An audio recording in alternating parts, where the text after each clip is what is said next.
Et ça y est, c'est l'heure de l'interview de l'invité. Donc, bienvenue Jérémy. Merci. Alors, on t'accueille aujourd'hui parce que tu es architecte. Alors, déjà, je vais te laisser peut-être te présenter. Dis-nous un petit peu qui tu es et qu'est-ce qui t'a mené vers l'architecture. Du coup, Jérémy Buob, je suis gérant de Buob Architecte à Mulhouse, qui existe depuis 2 ans. Et je suis diplômé de l'école d'architecture à Strasbourg en 2010. Donc ça fait un peu plus de 10 ans que j'exerce le métier. Dans un premier temps, dans une agence étrangère, puis une agence à Colmar pendant un peu plus de 8 ans. Il dit étrangère, il dit baloise, c'est pas non plus à l'autre bout du monde. Hein. Je précise. C'est ça, étrangère et pas très loin d'ici. Et depuis 2 ans, là, j'ai fait le choix de m'installer à mon compte pour essayer de pousser certaines valeurs et certaines volontés architecturales un peu plus loin. Pour simplifier, c'est l'utilisation de matériaux biosourcés, géosourcés et au maximum locaux. Essayer de développer l'usage du bois local et même des fois ultra local, c'est ce qu'on pourra peut-être voir dans certains projets tout à l'heure. Essayer d'avoir des projets qui ont un maximum de sens et de faire du mieux possible et sans forcément être toujours parfait parce que c'est un métier où il y a beaucoup de contradictions entre plein d'acteurs différents, plein de contraintes différentes aussi et on essaye de synthétiser au mieux pour avoir le projet qui nous semble le plus pertinent. Et pourquoi tu as voulu faire du coup l'école d'architecture C'est parce que tu aimais bien faire des maisons quand tu étais petit ou tu aimais bien dessiner qu'est-ce qui t'a amené vers ce métier-là? C'est pas totalement faux, c'est quelque chose qui me trotte dans la tête vraiment depuis que je suis enfant. Okay. Et c'est assez bête, mais même j'ai joué au Lego à construire des villes pendant des années. Et je pense que c'est pas anodin dans toute cette histoire. Merci les Lego, quoi. Ouais. Et le rôle de Jamel Debbouze dans Astérix et Cléopâtre, ça a été motivant pour toi, c'est ça? C'est clair que ça a été déterminant. Numéro bis, quoi. Avec combien de retard? Si vous avez on parlera des délais, tout ça. N'hésitez pas dans le chat. Pardon? Tu parles pas en même temps que moi, s'il te plaît? Tu as retenu toute l'émission. N'hésitez pas à poser vos questions dans le chat. Moi, j'avais une question parce que tu interviens sur des gros projets portés par des collectivités. Comment ça se passe? Comment on devient l'architecte d'un projet porté par une collectivité? En fait, c'est un processus qui est partout le même en France. C'est des appels d'offres qui sont lancés sur des plateformes publiques où toutes les personnes qui ont les compétences pour y répondre peuvent y répondre avec un traitement d'égalité pour tout le monde. En général, en fait, on nous demande de monter une équipe pluridisciplinaire avec des co-traitants qui sont des ingénieurs, autant structure, environnement, des scénographes, des acousticiens, des paysagistes. Enfin, c'est vraiment très large et c'est à chaque fois des équipes qu'on monte avec des personnes qu'on connaît forcément, mais qui sont adaptées à chacune des réponses en fonction du sujet. Et c'est vrai qu'on est très vite à être 9 ou 10 agences différentes entre les bureaux d'études à travailler sur un même sujet. Et c'est ce qui fait la force d'une équipe. Et c'est que chacun puisse apporter vraiment ses connaissances dans sa thématique. Et nous, notre rôle en tant qu'architecte, c'est justement d'être le chef d'orchestre, on va dire, entre tout le monde, et de réussir à synthétiser en fait et à coordonner les besoins et les demandes de chacun. Mais du coup, il peut y avoir plusieurs équipes qui postulent. Oui, en fait, c'est ça que j'ai pas dit. Effectivement, donc en général, dans un premier temps, donc on monte les dossiers de candidature. Il y a en général de 3 à 5 équipes qui sont présélectionnées par un jury, qui est un jury à la fois de sachants, donc avec des personnes de l'ordre des architectes des élus et des fois des personnalités qui sont en lien avec le sujet du concours.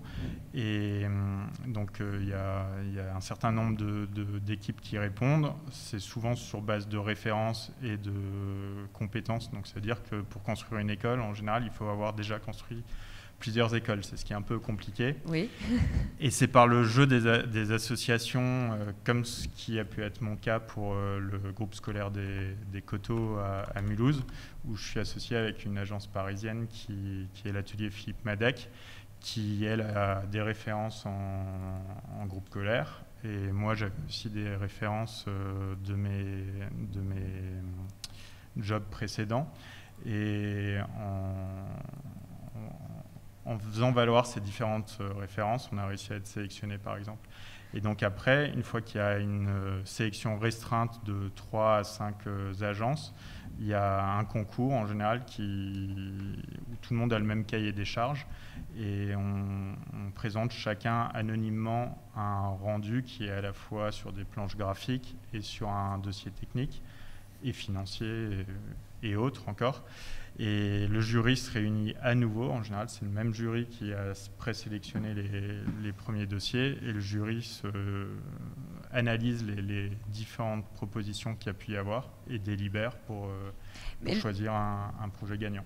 Donc le jury, il fait son choix sur un projet dont il ne sait pas quelle équipe le anonyme, porte. C'est totalement anonyme. Ouais. D'accord. D'accord. Et donc, comme tu le disais, tu es sur le plan de renouvellement urbain des Coteaux et vous intervenez sur le groupe scolaire Peuplier. C'est ça. En fait, donc le plan de renouvellement urbain est un très gros projet à l'échelle de la ville de Mulhouse qui intervient sur l'ensemble des Coteaux. Et le point de départ de ce plan de renouvellement urbain, il y a déjà eu un travail avec une agence d'urbanisme qui est Atelier Ruelle, qui a travaillé sur un plan guide pour l'ensemble du quartier. Et suite à ça, il y a un calendrier qui a été mis en place. Et une des premières grosses interventions, c'est la création de 3 groupes scolaires qui sont à la fois maternelles, élémentaires et avec des classes passerelles pour les tout petits. Et c'est 3 groupes scolaires qui seront de taille équivalente, exactement avec le même programme, et qui remplaceront à terme les 6 écoles existantes sur le site. Pour rebondir justement par rapport à la question de la rénovation, il y a le choix qui a été fait de rénover une des écoles et de l'étendre. Et les 2 autres sont des groupes scolaires neufs. Déjà, il y en a un qui forcément doit être construit avant de fermer les autres écoles pour pouvoir déménager les classes. Et après, je ne connais pas tout l'historique, mais en tous les cas, il y a un groupe scolaire qui a été considéré comme étant suffisamment sain pour pouvoir être rénové. Il y en a un deuxième, donc les Peupliers, là, qui est construit en étant neuf. Et actuellement, il y a le concours pour le 3e groupe scolaire qui est en train d'avoir lieu là. D'accord. Et du coup, toi, tu parlais des valeurs que tu souhaites porter dans ton métier, de changer un peu, enfin d'évoluer aussi avec son temps, de changer les méthodes. Comment ça se traduit, par exemple, sur ce projet? Donc toi, c'est sur les Peupliers, le groupe scolaire des Peupliers. Ouais. Alors, dans la philosophie de l'agence, en fait, on essaye de travailler au maximum avec les matériaux locaux et biosourcés, géosourcés au maximum. Donc c'est tout ce qui est ici des fibres végétales, de la terre, l'utilisation de la pierre, l'utilisation donc dans fibres végétales, il y a le bois qui est une fibre aussi. On essaye au maximum de les employer. La particularité du groupe scolaire des Coteaux, quand même, c'est que c'est un très gros bâtiment. C'est pratiquement 10 millions d'euros de travaux. Oui. Donc x3 et coût d'opération, c'est quand même des très très gros investissements pour la ville de Mulhouse. 90 millions. J'ai pas les chiffres. Je les ai. Voilà. 90 millions pour les Coteaux. Mais c'est quand même énorme et c'est une très bonne chose. Par contre, le fait qu'on soit sur des très gros bâtiments, on a aussi des normes qui sont beaucoup plus strictes et qui nous empêchent en partie d'utiliser certains types de matériaux, notamment par rapport aux réactions au feu ou autres. Donc, notamment le bois très local, c'est un peu compliqué. Mais on est quand même sur une utilisation d'une grande partie de la structure est conçue en bois. Une faible partie est conçue en béton, notamment par rapport aux problématiques de sismicité aussi dans la région qui sont très importantes. Et on l'a encore vu récemment, quand ça bouge, ça bouge. Ouais. Donc voilà, on a ça. On a l'utilisation d'isolants biosourcés qui sont pour une partie aussi issus du fauchage des pistes d'aéroport. En fait, c'est les herbes qui sont à proximité des pistes d'aéroport qui sont fauchées. Ça fait du foin, en gros, qui est retravaillé. Du foin en kérosène, c'est ça. Mais c'est un procédé, du coup, qui passe par une étape industrielle. Donc, c'est pas Alors, local. attends, parce que j'avais pas vu qu'on diffusait des photos. Donc ça, c'est... Tu peux nous dire c'est une salle de classe. Ça, c'est une des salles de classe élémentaires qui est à l'étage du projet. Donc, pour résumer, c'est 23 classes en tout, plus un périscolaire. Une volonté forte aussi de créer des espaces extérieurs, à la fois pour les moments de cours, enfin de récréation, pour aussi permettre une pédagogie qui est tournée vers l'extérieur, avec des moments où on peut faire classe à l'extérieur. C'est beau. Et donc là, c'est la vue de l'entrée avec la cascade du Préau au-dessus, parce que donc, sur la partie gauche, on a plutôt la partie administration périscolaire. Sur la partie droite, en partie basse, on a toute la partie école maternelle et la classe passerelle. Donc c'est plutôt pour les plus petits élèves, pour les éviter de les faire monter à l'étage. Et à l'étage, on a la partie élémentaire. Et cette partie de classe élémentaire a sa cour qui est sur l'étage à gauche, au-dessus du périscolaire. Donc en fait, les enfants peuvent sortir directement sur la cour à l'étage pour la partie élémentaire. Les enfants de la maternelle ont une cour, le bâtiment est en forme d'anneau, ils ont une cour qui est sécurisée au centre du bâtiment. Et l'ensemble de l'école a aussi, par le fait qu'on ait mis la cour à l'étage, on a libéré une grosse emprise de jardin à l'arrière, qui est un jardin en fait qui va servir à la fois pour les enfants, pour pouvoir créer des temps d'éducation particuliers, mais qui sera aussi ouvert sur le quartier et pour les habitants du quartier, notamment pendant les vacances ou génial.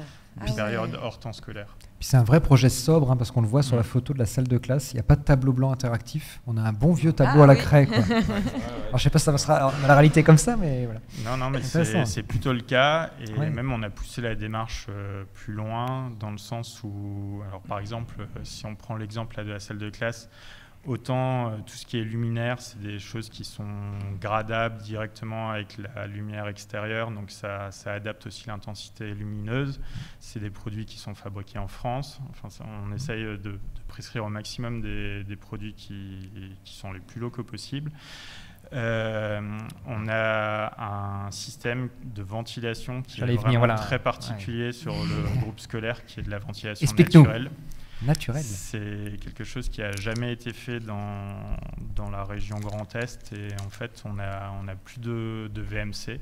Voilà, parce que d'habitude un bâtiment est ventilé du coup par des conduits qui ramènent tout sur un gros local technique, quoi. Une VMC pour un bâtiment aussi grand, c'est une centaine de mètres carrés pratiquement, et c'est 300 000 € d'investissement. Et un moteur qui tourne. Et un moteur qui tourne et qui est dépendant de l'électricité. Le jour où il y a une coupure d'électricité, en gros, le bâtiment n'est plus ventilé. Et donc vous avez une solution pour se passer de tout ça, quoi. On est dans une solution low-tech. En fait, on a des grilles d'entrée d'air qui sont manuelles au niveau des salles de classe, et de simples toiles de ventilation qui permettent de faire circuler l'air naturellement. Ça demande quand même un peu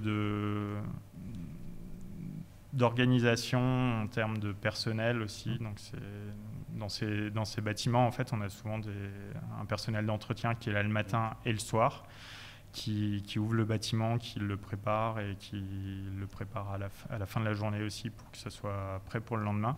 Et du coup, c'est eux qui seront en charge de l'ouverture et de la fermeture de ces grilles, parce que la nuit notamment, on est obligé de les fermer, sinon on a une surconsommation qui est importante. Ça, c'est le petit revers du projet, c'est ça? Comme on ventile, on contrôle moins, du coup on a plus de chauffage? En fait, on a un tout petit peu plus de chauffage, mais on est sur un réseau de chauffage urbain qui est assez vertueux. Et en fait, on est accompagné par le bureau d'études Tribu qui est pionnier en France sur ces solutions low-tech. Ils ont fait le calcul à 20, 30, 40 et 50 ans sur une consommation globale, à la fois pour l'énergie grise pour fabriquer les équipements, pour la maintenance et pour les coûts et surcoûts de consommation. Et en fait, on est largement plus vertueux avec ces solutions-là. Oui, c'est-à-dire qu'on n'a pas de consommation électrique, pas de locaux techniques à construire, pas de matériel à acheter, pas d'entretien. Et de l'autre côté, on a un petit surcoût de chauffage et le bilan. Il y a un peu de matériel par les grilles d'entrée d'air qui sont assez complexes et les tourelles aussi. Ces tourelles, elles servent à augmenter le tirage naturel en fait en créant de la hauteur de tirant. Mais on est quand même sur une solution low-tech assez intéressante, et sanitairement pour les enfants aussi, ça évite tous les faux plafonds, toutes les gaines qui circulent, qui sont des nids à bactéries et des nids de transmission de virus. Donc dans les conditions qu'on a connues récemment, c'est plutôt pas mal. Alors on avait Abdel qui avait une petite question et Antoine aussi. Abdel ? Oui, moi c'est à l'architecte, parce que là on parle de données techniques. Je pense que moi je me suis un peu perdu, j'avoue, parce que je maîtrise pas trop le sujet. Mais t'as pas de VMC chez toi?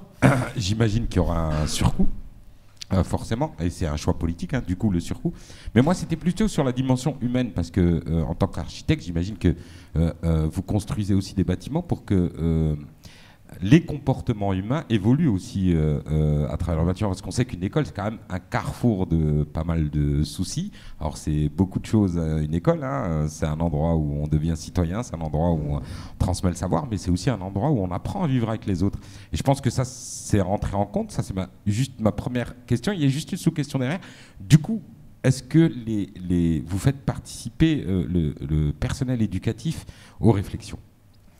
Alors, je vais répondre à la première info qui a été donnée précédemment. Il n'y a pas de surcoût à l'échelle globale du projet, parce qu'on prend vraiment en compte à la fois le coût d'investissement à la base, le coût de maintenance et le coût des consommations. Et quand le tout est cumulé, on est quand même vraiment plus vertueux. Et la question de prendre en compte le personnel éducatif, ça a été le cas. Et on a été malheureusement assez déçus sur ces questions, parce que nous, on est arrivé donc les deux groupes scolaires, on a présenté le projet au personnel éducatif actuel qui enseigne sur les coteaux, qui sera peut-être même pas forcément le même à terme. Mais on est arrivé en essayant d'avoir justement des échanges sur l'architecture pour la faire évoluer. Et il y a deux questions qui sont arrivées. C'est, il n'y a pas de parking, comment on fait pour venir ? Alors qu'il y a une station de tram à 50 mètres. C'est une grosse question quand on est enseignant. Alors attention. Quand on est chargé, qu'on a les copies, les cahiers, les cochons d'Inde, c'est une vraie question pour les enseignants de Mulhouse. Comment on vient? Libérer on peut pas les juste cochons dire, il y a un d'Inde. tram pas loin. Ça, je suis désolé si c'est pas possible. Alors il y a un projet urbain et un cahier des charges qui fait qu'on ne nous a pas demandé de concevoir de parking. Après, c'est vrai que moi, à titre personnel, je pense qu'il faut vraiment qu'on arrive à sortir du tout par voiture. différentes manières du tout voiture. Et il y a sans doute d'autres choses à inventer et à trouver comme solution, parce que dans d'autres pays ça se fait, donc je pense qu'on n'est pas plus bête qu'ailleurs et on peut très bien y arriver. Tout à fait. Antoine, tu voulais aussi réagir ? Ouais, d'abord je voulais dire bravo d'avoir décroché l'appel d'offres. Merci. C'est pas évident. Moi ce qui me plaît c'est qu'on parle d'une ouverture, c'est bien, de classe. Alors que tout à l'heure on parlait d'une fermeture, là on parle d'une ouverture, c'est plutôt optimiste. Alors d'ouverture, est-ce que du coup il y a plus de... Non, c'est une... Alors non, il y a une augmentation de la population. Ouais. Déjà, il y a une forte population de gamins au coteau, il faut le savoir. Alors les coteaux c'est 9000 habitants. Ouais, 9000 habitants, et on a une forte population de gamins au coteau, alors de gamins qui sont inscrits en primaire justement. C'est une cité éducative, un projet de l'État, et je pense qu'il y a une part des financements de votre projet, en tout cas je pense que dans leur calcul il y a une part de financement de l'État, puisque c'est une cité éducative pour la réussite, favoriser la réussite des élèves. Et la troisième chose, c'est qu'effectivement il y a une augmentation de la population des enfants en très bas âge, donc qui vont intégrer ces groupes scolaires. Et là, moi c'est pour ça que je dis que l'architecture c'est pas juste du bâtiment, c'est aussi de l'humain. C'est-à-dire qu'on réfléchit au déplacement des humains. On réfléchit parce que vivre dans une école où il y a de l'eau qui rentre de partout, il fait froid, c'est des passoires thermiques. C'est pas si agréable que ça pour les gamins. Donc du coup, ça rajoute en plus un handicap aux handicaps sociaux qui se sont cumulés dans ces territoires-là. Alors que vous, les architectes, il me semble que vous réfléchissez aussi à ça. Juste avant d'être coupé, juste terminer ce que je disais. Abdel, excuse-moi, je suis d'accord avec ce que tu dis, c'est bien. On fait gaffe aux enfants du quartier. Donc moi, on parlait de fermeture de quelque chose, mais on parle d'ouverture de quelque chose. Je trouve que c'est plutôt positif comme démarche. Non, moi, la question est plus pratico-pratique, concrète. Qu'est-ce qui est prévu dans ce que vous allez faire s'il fait très chaud? S'il fait très chaud. Alors déjà en été c'est les vacances. Ouais, mais même si ça arrive au mois d'octobre. Non mais en juin, en septembre, c'est vrai, c'est une vraie question. En octobre, qui fait 30 degrés par exemple. Non mais qu'est-ce qui est prévu? Il y a plusieurs choses. Du coup, déjà on est dans une région où on est obligé de faire la balance entre des températures qui sont très élevées l'été et très fraîches l'hiver, enfin qui peuvent l'être. Et du coup, on est obligé d'adopter des stratégies thermiques qui sont les plus complexes à mettre en œuvre, notamment parce qu'on peut avoir presque 50 degrés de différence entre ce contre quoi on doit se protéger l'hiver et ce contre quoi on doit se protéger l'été. Là, il y a la place du végétal qui est extrêmement forte dans ce projet et c'est pour ça qu'on a fait le choix justement aussi de mettre une des cours à l'étage. C'est pour préserver énormément d'arbres qui étaient présents sur la parcelle existante. Alors, il y en a quelques-uns qui vont être supprimés parce que leur état sanitaire ne permet pas, mais en fait, tous ceux qui ont un état sanitaire satisfaisant sont préservés. Et c'était une des philosophies à la base du projet, c'était de couper aucun arbre qui ne méritait pas d'être coupé. En complément, on va en replanter plus que ce qui est coupé, même si c'est des plus petits, mais bon, ils pousseront et à terme, ça permettra de végétaliser autant que maintenant. Et toutes les cours sont totalement déminéralisées, où il y a très très peu de zones qui sont minérales en tous les cas. Ça a été aussi un des gros sujets avec une les enseignants. Partie des enseignants. Parce qu'ils vont rentrer, ils vont mettre plein de terre partout. C'est ça. Mais à force de discussion, je pense que c'est quelque chose qui a été accepté. Et en tous les cas, on est convaincus, en ayant vu, notamment dans d'autres pays aussi, ce qui se fait comme enseignement, où les enfants, ils sont dans la gadoue, ils jouent avec de l'eau, ils se salissent, mais c'est comme ça et ils n'en meurent pas. Ah oui, et puis la paire de chaussons, enfin même là avec le béton, les enfants, ils viennent, ils mettent leurs chaussons quand ils arrivent en classe, et puis c'est ça. Et puis c'est réglé, quoi. Et pour finir sur la question de la thermique en été, on est justement sur des isolants biosourcés qui permettent un déphasage de 12 heures, donc sans rentrer trop dans la technique, mais ça veut dire que... Il fait chaud, et il fait chaud à l'intérieur que 12 heures plus tard. C'est ça, la partie, au moment de la journée où il fait le plus frais. Et en fait, avec la ventilation naturelle, on peut aussi faire de la surventilation nocturne qui permet de rafraîchir le bâtiment. C'est génial. Je suis désolée, il y a le temps. Alors, je ne sais pas ce que vous en pensez, mais ça a l'air d'être un très très beau projet. Indiscutable. Non, mais moi, j'ai trouvé ça passionnant. Ouais, et je pense... Pardon, excuse-moi. Vas-y, parce que c'était pas... Bah oui. Est-ce qu'il faut qu'on puisse parler du deuxième projet quand même aussi. Non, mais je trouve ça vraiment, vraiment génial de faire ça en plus pour les générations qui arrivent. Et c'est un très beau modèle, vraiment. Ah oui, bravo. Ça a l'air d'être vraiment un très chouette projet. Et je crois qu'on devrait réinviter Jérémy, parce que je pense qu'on gagnerait à prolonger un peu cette discussion et au-delà de l'école, en parler d'une manière plus globale, parce que je crois que c'est un vrai enjeu aujourd'hui, oui, parce la transformation du bâti. On voulait parler de Hombourg. Mais oui, il y a des vraies questions sur les matériaux. Oui, ça on en parle. L'invitation est acceptée, Jérémy? Pardon? On te réinvite volontiers. Voilà. Mais dis-nous quand même 2-3 mots sur... Alors pardon, je suis désolée, je te... Non, on va faire vite, mais il y a un sujet qui est super intéressant sur ce projet à Hombourg, qui est donc la réhabilitation de l'ancienne maison forestière de l'ONF, qui a été revendue il y a quelques années. Et c'est la ville qui s'en est portée, qui l'a acquise plutôt. Désolé. T'as le droit, il est 23h17, à 23h17, on peut... C'est ça. La semaine était longue, mais... Et pour le coup, donc, la maîtrise d'ouvrage, qui est la commune de Hambourg, nous a vraiment suivi sur un point qui est très important pour nous, c'est d'avoir fait un usage du bois local. Donc, on est allé on est allé sonner à l'ONF, en fait, en leur disant on réhabilite votre ancien bâtiment. Il y a la forêt de la Harte qui est à 2 km. On n'a pas accès à cette forêt. Tout le bois que vous coupez est revendu ailleurs, mais nous, on aimerait quand même bien pouvoir l'utiliser pour construire juste à côté. Et en fait, ils étaient juste très contents qu'on vienne. Et ils se demandaient juste pourquoi personne ne le fait. Et on se rend compte que c'est juste en 1 heure de discussion où on a réussi à résoudre une grosse partie du problème. Génial. Et du coup, l'ONF a accepté. La commune de Hambourg a été moteur sur ce sujet. Et je ne sais pas si tu peux passer les photos, mais j'avais des photos de quand on est allé avec l'ONF justement dans la forêt de la Harte. Donc on coupe des arbres qui sont en très mauvaise santé. Il y a des secteurs de la forêt de la Harte où il y a 1/3 des arbres qui sont morts ou en train de mourir actuellement. C'est assez catastrophique pour la forêt. En tous les cas, apparemment, c'est peut-être pas forcément aussi grave en termes de milieu naturel parce qu'il y a d'autres choses qui prennent place à la place, qui créent des écosystèmes assez particuliers et avec une faune et une flore assez particulières et très locales. En tous les cas, ça nous a permis d'éviter que ce bois parte à l'autre bout du monde et on va créer l'extension en bois massif en Douglas pour faire une salle de restauration du coup. Parce que le projet c'est un restaurant qui va prendre place ici. Génial. Voilà. Mais je te propose qu'effectivement tu reviennes nous voir, qu'on ait un peu plus de temps de parler de tout ça parce que je crois que ça intéresse beaucoup de monde. Mais merci. Merci.